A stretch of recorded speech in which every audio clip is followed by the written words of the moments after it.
So let me ask you this: if I put two things in front of you, where one of them we hear a lot of complaints. I just heard, Irving Azoff complaining about Pandora in New York 2 days ago. Irving Azoff, he complained. And it was more than he shouldn't complain about anything. You know what? Irving doesn't complain. He's turned into a chameleon across the 40 years where everything has ended up in his backyard. Yeah, well, he shouldn't complain about anything. Irving Azoff? I think it's more of a threat than a complaint. But it's whether it's Pandora doesn't pay us enough, Spotify doesn't pay us enough, Who's us? YouTube doesn't pay us enough, artists or the industry. And that's what I'm saying. So two paths. I'm a musicologist. You know what? That's one. You know that I'm a musicologist just like you, Ian, and I know the history of bullshit.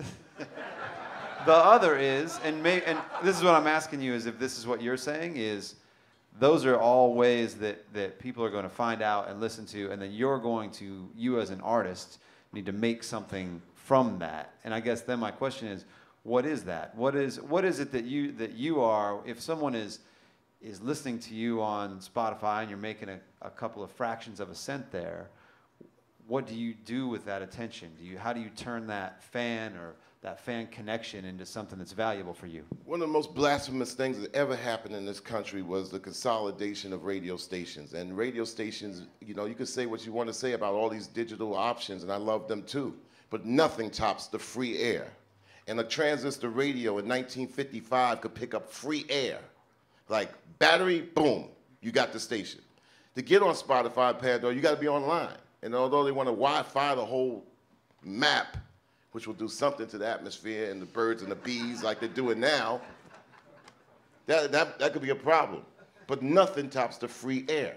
And the fact that local artists cannot be heard in their own local area has been the biggest criminality to artists.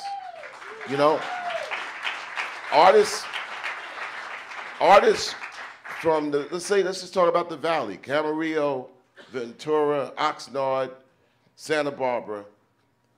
Radio stations should be playing at least 40% of the artists from this Valley area, 60% from the outside. Why? Because a local artist that's heard local can actually work local. What good is, you having a song, yeah, well, we're doing real good in Sydney. Yeah, but Sydney is like half the planet away, You can't get in a van and get to Sydney. And what are you gonna play a room of 60 people in Sydney? So the most you can do is just advertise with your music, and it would add to your base, your financial field. But the problem is that if a local artist cannot survive in their local region, it's just not going to work. And one of the biggest problems when these majors came along and they sucked up their independence and they were allowed to suck up radio stations as conglomerates, the biggest fault that has hurt artists is that you become national or nothing at all. Matter of fact, an artist become international. You could become international easier than they become local. But they cannot connect internationally. So what you can do is you could get your people in the van. You got a band of 4 persons, and you know what? We play these venues in Oxnard, Ventura, Santa Barbara, and Camarillo, and we can get there in our van with $5 gas and still make a little bit of profit to split because we're big in our region. Once that's disappeared, and this is a crime that this government pulled during the Clinton Act in 1996, Telecommunications Act. This is the crime that has destroyed artistry from a local standpoint. So you got to think global, but you got to act local. Does the internet fix that, or the internet supplements that? This is performance art. Art is performance art, which meaning that getting in front of somebody and really getting across to human beings face to face, eye to eye, heart to heart, soul to soul. You're not going to top that with virtual world, internet, records, video. This is what's hurt a lot of rap music and black music. People look at it like it's a cartoon. Oh, well, I love them. Have you seen them perform? No, I never did. How long you been a fan? 15 years. Well, they never going to come up here, so I would have to go down to LA to see them, and I can't get a ticket. So they might as well have been a goddamn cartoon. So you're buying into the aura of what this artist, emits, which could be fabricated. It could be created by a company. It could be created by a whole bunch of developmental A&R people who have a job for a short period of time with those clown companies to create the aura of the artist. That's why even if, and the unfair thing in rap artists, on the last panel I heard them talk about Nicki Minaj. If rap music was so big, then name 5 groups. Name 5 groups, period. Name 5 from the last 3 years. Name 3 all-women groups. If you can't name 3 all-women groups from the last 5 years, you say, well, obviously, Houston, there's a problem. That means the aura is what people are falling into, what's been, marketed and pushed out there. But the reality of what it is, it has curtailed local activity for making a living.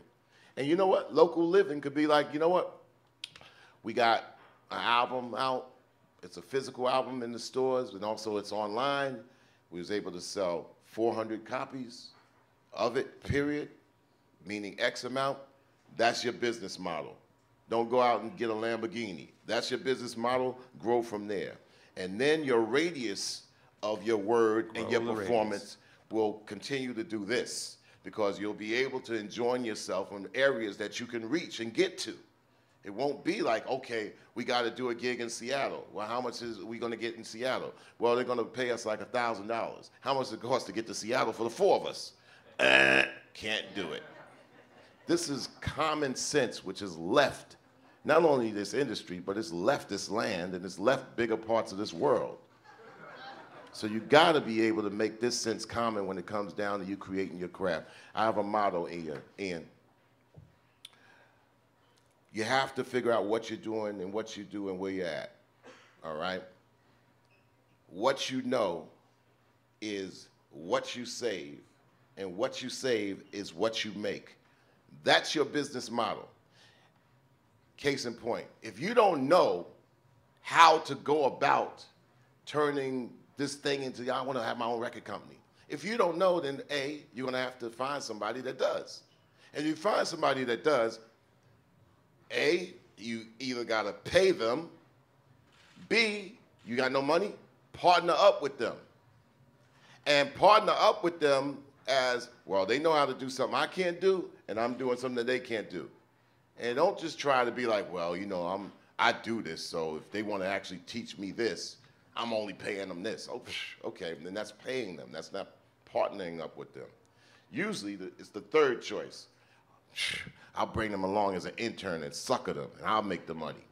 That doesn't work, because all you're doing is reflecting the greed of the industry that has lost its way. So really, what you know is what you save, is what you make. How many of y'all got your own studios? Put your hand in the air. Don't be afraid of me. All right, artists got your own studio. I see more than 15 hands here.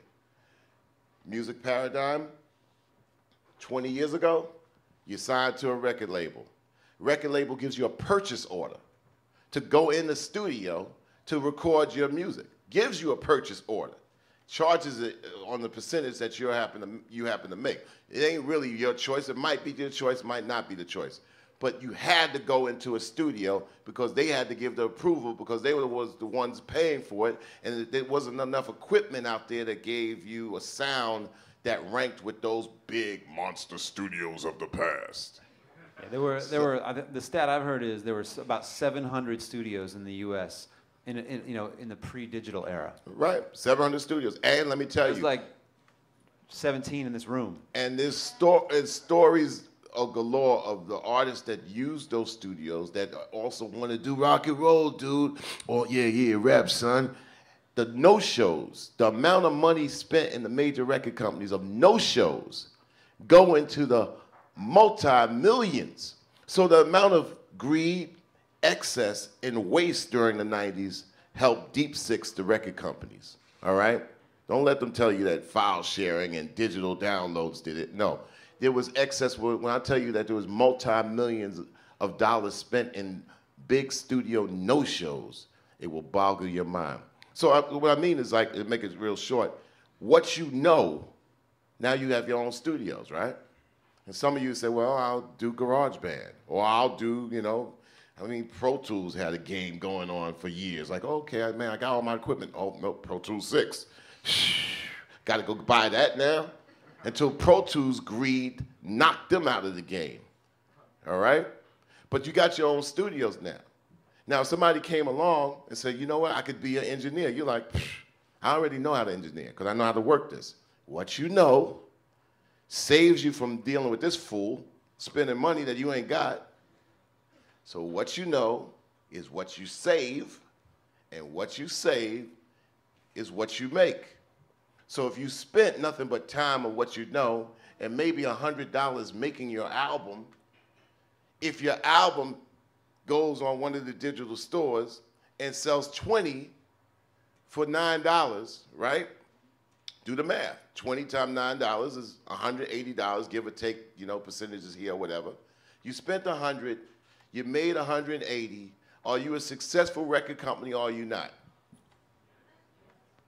So the whole thing is that you have to understand the quality of your system instead of the quantity of your system.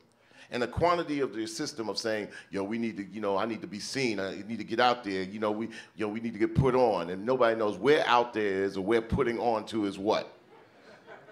Let's talk about how people do, though, you know, and how it's changed, or how it hasn't. Well, you know, you have Topspin, and you know, you've done a lot of justice for a lot of artists that seem to be lost in the digital space. Well, we're trying, but I think you know the hard part is building awareness, because I really, you know, our fundamental belief is cost of production has come down, cost of distribution has come down, as you said, but the cost of, or the way that people find out about music, like you said, there isn't, you know, it's not like, you know, you're watching it on MTV or hearing it on the radio necessarily. You may be finding out about it from a friend, social networks, YouTube, a whole bunch of different inputs coming at you.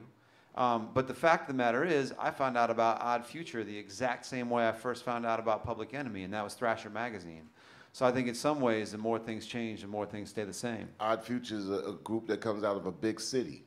So their locale, just being in their city, could make them big enough and then resonate everywhere else. And they don't even have to leave LA, really.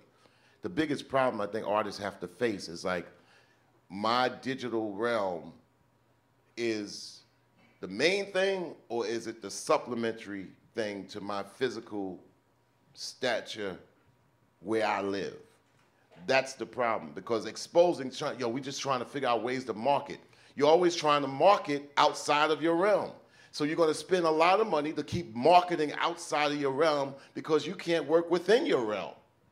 So that will never work, because we can't take the old record model and put it in a new way if you have to leave yourself just to make it. So we have to do some things in this country that require political action to demand, like they do in Canada. Canada, they, although that's tainted and it's been skewed in a way, but in Canada, they have to play 35% of Canadian artists on their airwaves. Now, I say right here, every single radio station that plays music, by them having a playlist of 40% of their local artists, they could determine what the radius is. 40% in the rotation would change the music business overnight. Then all of a sudden, your digital picture becomes a supplementary program that adds into your ability to expand.